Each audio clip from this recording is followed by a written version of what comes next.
ஆசை வரும் வயது உந்தன் வயது பேசும் இளமனது எந்தன் மனது ஆசை வரும் வயது உந்தன் வயது பேசும் இளமனது எந்தன் மனது ஆடவன் பார்வையில் ஆயிரம் இருக்கும் மாதுளம் நாளொரு தூதுகள் அனுப்பும்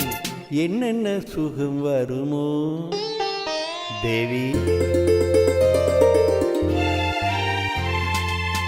எங்கிருந்தோ ஆசைகள் எண்ணத்திலே ஓசைகள் என்னென்று சொல்ல தெரியாமலே நான் தான் உன்னை மாற்றினேன்.